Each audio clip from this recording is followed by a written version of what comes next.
आमच्या प्रांताध्यक्ष सुनीलजी, धनंजयजी, संजयजी, रुपाली चाकणकर, अविनाश अधिक आणि उपस्थित सर्व पत्रकार बंधूंनी, आताच आजची मीटिंग आमच्या आमदारांची सगळ्या मंत्र्यांची का बोलवली होती त्याच्याबद्दलची पार्श्वभूमी प्रांताध्यक्षांनी तुम्हाला सगळ्यांना सांगितली। आम्ही मध्ये एकत्रपणे चर्चा करून जवळपास महायुतीचे 48 ज्या जागा आहेत त्याबद्दल महाराष्ट्रामध्ये साधारण कोणी कोणत्या कोणत्या जागा लढवायच्या त्याबद्दल मागे तुम्हाला मी किंवा देवेंद्रजींनी सांगितले तो 80% काम झालेलं आहे। आता मी आपल्याला सांगतो 99% काम झालेलं आहे। फक्त आमचं ठरलेलं आहे की 28 तारखेला मी, देवेंद्रजी आणि एकनाथराव शिंदे असं एकत्रपणे मुंबईला प्रेस कॉन्फरन्स घेऊन त्याबद्दल बरेचसे उमेदवार पण आता तर पहिल्या टप्प्यातले उमेदवार जाहीर करणं क्रमप्राप्त होतं। काय तुम्ही अजूनही पालकत्वाची वाट पाहताय? 95,000पेक्षा अधिकच्या कुटुंबाचे आयुष्य आनंदाने भरले आहे। आजच कॉल करा आणि मिळवा फर्टिलिटी ट्रीटमेंटवर सूट आणि सर्वांना द्या आनंदाची बातमी।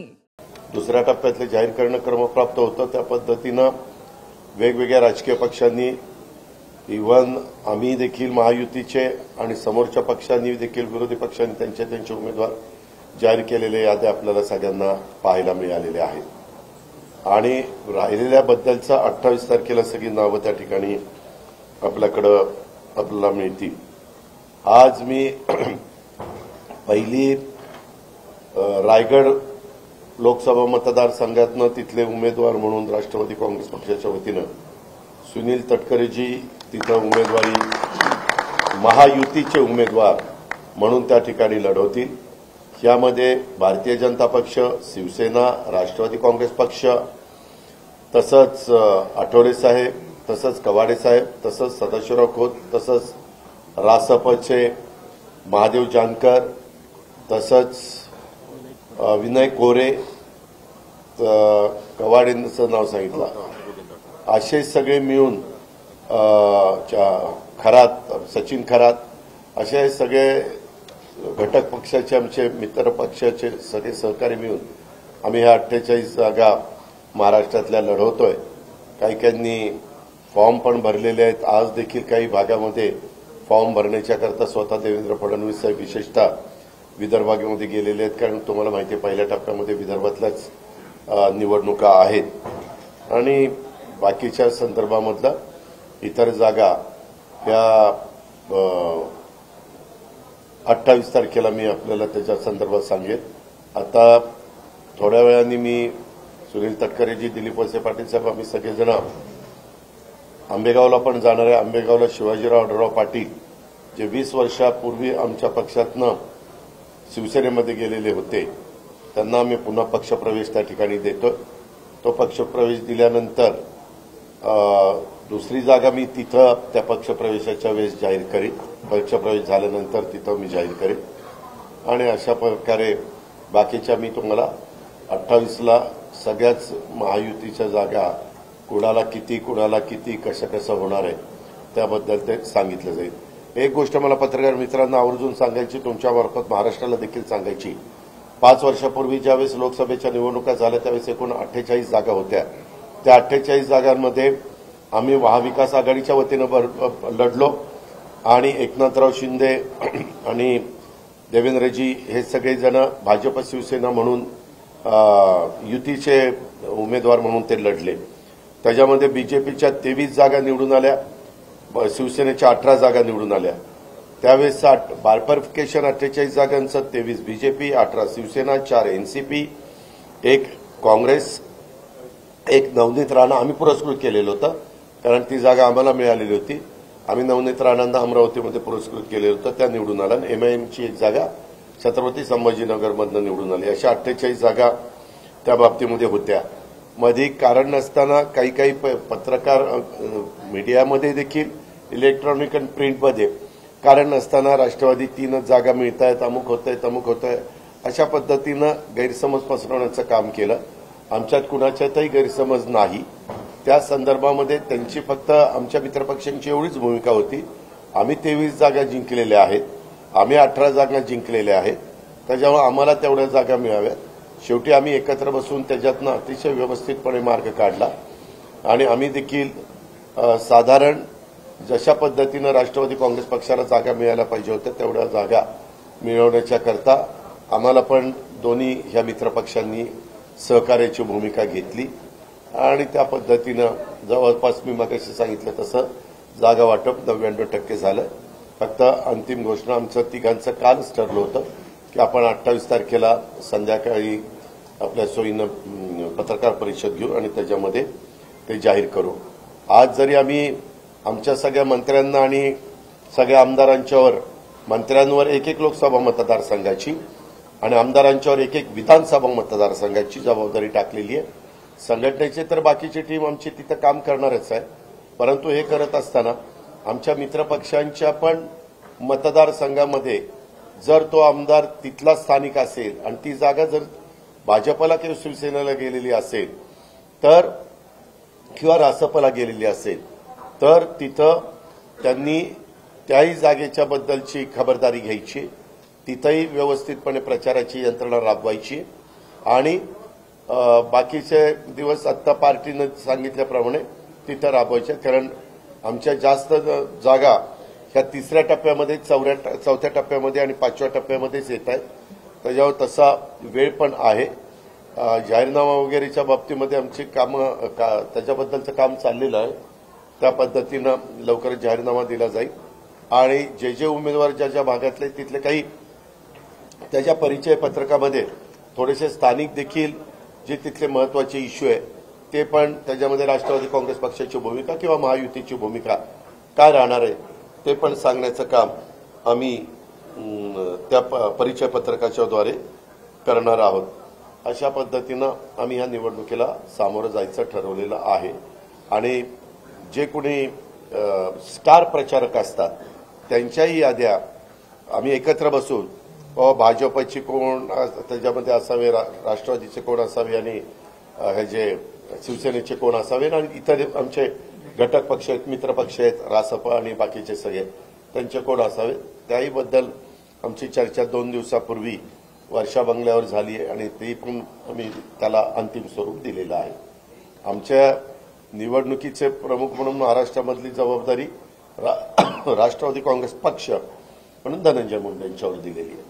अशा पद्धतीनं आम्ही लोकांच्या समोर जाणार आहेत. मला विश्वास आहे आम्ही लोकांचा कोणत्या कारणाकरता आम्ही महायुतीच्या उमेदवाराच्या वतीनं लोकांच्या समोर जातो. नरेंद्र मोदींना 3ऱ्यांदा पंतप्रधान करण्याच्या करता महाराष्ट्र पण कुठं मागू राहू नये अशा प्रकारची आमची सगळ्यांची भूमिका राहील आणि ते आम्ही आमच्या मतदारांना पटवून देण्याचं काम करू.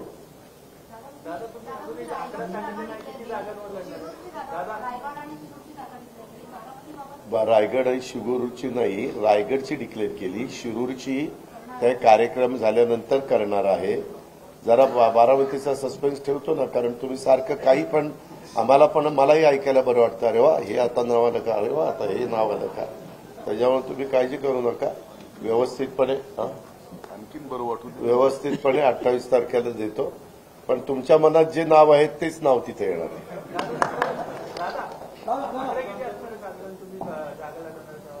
तुम्ही आम्हाला काही असं म्हणजे कोण समजता, मी इतकं स्वच्छ सांगितलं. 99% आमचा निर्णय झालेला आहे. 100वा टक्का 28 तारखेला संपणार आहे आणि आम्ही आपल्या पुढे येणार आहे. त्यावेळेस भाजप किती, राष्ट्रवादी किती, रासप किती, शिवसेना किती असे सगळे आपल्याला सांगणार.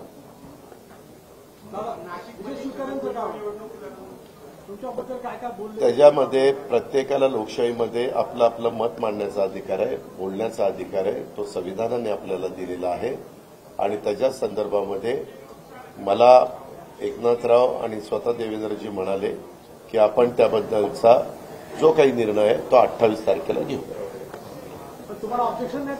काही नाही, तुम्ही पण मला काही बोलो, माझं काही ऑब्जेक्शन नाही.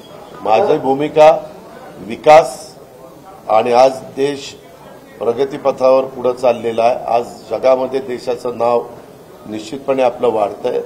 आज आपल्याला प्रतिष्ठा मिळालेली आहे आणि सगळ्या वेगवेगळे नॅशनल हायवे असतील, पोर्ट असतील, तुमचे एअरपोर्ट असतील, अशा सगळ्या बाबतीमध्ये कामं मोठ्या प्रमाणावर चाललेले आहेत. कोस्टल रोड असतील, मेट्रो असतील, वंदे भारत ट्रेन असतील, अनेक प्रकारची कामं मोठ्या प्रमाणावर गेल्या 10 वर्षामध्ये चाललेली आहेत. आपण सगळेजण पाहतो. दादा, नाशिकच्या छगन भुजबळांचं नाव चर्चेत आहे. कशात? नाशिक लोकसभेतलं छगन भुजबळांचं नाव चर्चेत आहे. नाशिकच्या लोकसभेवरती आपण दावा करणार आहात. अजून आम्ही तुम्ही पुन्हा मला तेच विचारताय. मी सांगितलं 28 तारखेला आम्ही कोण उमेदवार कुठं देणार आहोत आणि कुठल्या जागा आपल्याला मिळालेल्या आहेत, कुठल्या पक्षाला महायुतीच्या जागा मिळालेल्या आहेत, त्यावेळेस ते चित्र स्पष्ट होईल. जागा आम्ही भरपूर मागण्याचा प्रयत्न केला, परंतु चर्चेत असं झालं की 23 तर ऑलरेडी सिटिंग बीजेपीचे आहेत आणि 18 शिवसेनेचे आहेत. त्याच्यातले काही उद्धवजींच्या बरोबर आहेत, काही आता उभाटाकडे आहेत. परंतु अशा प्रकारचं चित्र तिथं मांडलं गेलं आणि त्याच्यातून म्हणजे जवळपास 41 जागा तर ह्याच होतात. परंतु तरी देखील व्यवस्थितपणे आमच्या कार्यकर्त्यांचं समाधान होईल अशा पद्धतीनं जागा आम्ही मागितलेल्या आहेत. दादा, तुम्ही सातारची जागा मागणार आहात, कारण उद्या उदयनराजे भोसले भाजपचे. तुम्ही मला गंमत कळत नाही. मी इतकं तुम्हाला स्पष्ट सांगतो की मी 28 तारखेला संपूर्णपणे तिन्ही पक्ष आणि मित्र पक्षांच्या उमेदवार जागांच्या संदर्भात आम्ही तिघं एकत्रपणे प्रेस घेऊन तुम्हाला सांगणार आहे. तरी तुम्ही मला वेगवेगळ्या पद्धतीचे प्रश्न, त्याच्यामध्ये मग जाहीर ते 28ला होईल ना बाबा. दम काढ ना, इतका दम काढला हो का? त्यांना भारतीय जनता पक्षाचे नेते समजून सांगण्याचं काम करतील.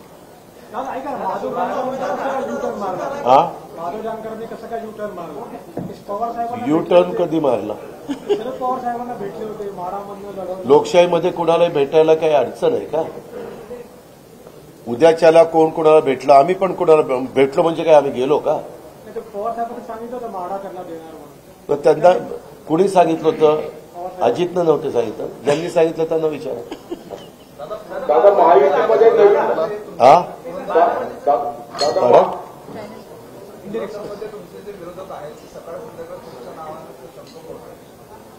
माझे विरोध मी मगाशी तुम्ही रिपीट का करता? मी मगाशी त्यांच्या प्रश्नाला काय उत्तर दिलं? मला त्याच्याबद्दल कुठली कॉमेंट्स, त्या वक्तव्याबद्दल कुठली कॉमेंट्स करायची नाही. काय कॉमेंट्स करायचे तो तर माझा अधिकार आहे. No comments. दादा, 2 प्रश्न. एक तर महायुतीमध्ये नवीन मित्र घेण्याबाबत, म्हणजे आता काही वेळा गोगावले जे आहेत त्यांनी असं स्टेटमेंट केलं की राष्ट्रवादीला सोबत घेण्याची आवश्यकता नव्हती, म्हणजे आधीच लोक असताना. आणि तिसरं म्हणजे मनसेला गोगावले हो का? खाली कार्यकर्ते प्रत्येकजण आपले मतं मांडतात. हे निर्णय होतात ते वरिष्ठ पातळीवर होतात. आता प्रत्येक पक्षामध्ये असंख्य कार्यकर्ते असतात. त्या प्रत्येकाची मतं वेगवेगळी असू शकतात. मतांतर असू शकतं, वेगवेगळ्या विचारधारा असू शकतात. माझ्या माहितीप्रमाणे मला जे अवगत आहे त्यामध्ये आम्ही काही प्रमुख लोक राष्ट्रवादीचे, शिवसेनेचे प्रमुख म्हणून एकनाथराव शिंदे आणि भाजपचे प्रमुख म्हणून देवेंद्रजी असतील, अमितभाई असतील, नरेंद्र मोदी साहेब असतील, नड्डा साहेब असतील, हे निर्णय घेतात. आता ह्याच्यापेक्षा आणखीन कुणाला निर्णय घ्यायचा अधिकार असेल तर माझ्या ज्ञानामध्ये भर घाला. मी जरूर आपल्या सूचनेचा आदर करीन आणि रासपचे नेते म्हणजे प्रमुख म्हणून आपले महादेवराव जानकर. समजलं? शिरूरचा उमेदवार निवडायला उशीर लागला का? नाही लागला. 3 महिन्यापूर्वी तुम्ही चॅलेंज दिलं होतं अमोल कोल्हेंना आणि 3 महिन्यानंतर तुम्हाला उमेदवार त्या ठिकाणी म्हणाला. असं नाही रे बाबा. त्यामध्ये मी जसं मागच्या वेळेस 5 वर्षापूर्वी फार विचार करून तिथं उमेदवार शोधून काढला होता ना? नव्हता काढला. अमोल कोल्हेंना मीच माझ्या घरी बोलवलं होतं प्रेमकोटला. तिथून हे विरोधी पक्ष नेत्यांच्या घरी देऊन प्रेस घेतली, सांगितलं आणि तो उमेदवार त्या ठिकाणी दिला. त्यावेळेस तर आमच्याकडे इतर वेगवेगळ्या मान्यवरांनी मागणी केलेली होती. हे आपल्याला ज्ञात असेल. त्या पद्धतीनं निवडणुका ह्या जिंकण्याकरता लढायच्या असतात, लढायच्या म्हणून लढायच्या नसतात. आणि त्याच्यामुळं तो मतदारसंघामध्ये येणारे 6 विधानसभा मतदारसंघ त्या मतदारसंघात ज्याला जागा जाणार आहे त्या पक्षाच्या कार्यकर्त्यांना विश्वासात घेणं, तिथल्या आमदारांना विश्वासात घेणं, तिथले तालुका अध्यक्ष असतील, इतर प्रमुख घटक असतील त्यांना विश्वासात घेणं, ह्या सगळ्या गोष्टी आम्ही 2-3 दिवसापूर्वी पार पाडल्या. तुम्ही बघितलं असेल, दिलीप वळसे पाटील साहेब, मी आणि आमचे काही सहकारी हे आपल्या खेडमध्ये येऊन आम्ही 5 मतदारसंघात कव्हर केलेले होते. आम्ही महेश लांडगे साहेब भोसरीचं प्रतिनिधित्व करतात, त्यांनाही विचारलेलं होतं त्यांचं मत काय, विलास लांडेंना विचारलेलं होतं, अजित गव्हाणेंना विचारलेलं होतं. लोकशाहीमध्ये साधारण आपण ज्यावेळेस भूमिका घेतो त्यावेळेस जास्तीत जास्त लोकांना विश्वासात घेऊन पुढे जाण्याचा प्रयत्न करतो आणि त्या पद्धतीनं मी आणि माझ्या सगळ्या सहकाऱ्यांनी तसा प्रयत्न केला आणि तशा प्रकारे आता आम्ही पुढे चाललेलो आहे. आपण आमची काळजी करू नका, आम्हाला फक्त शुभेच्छा दिल्या तर धन्यवाद. नमस्कार.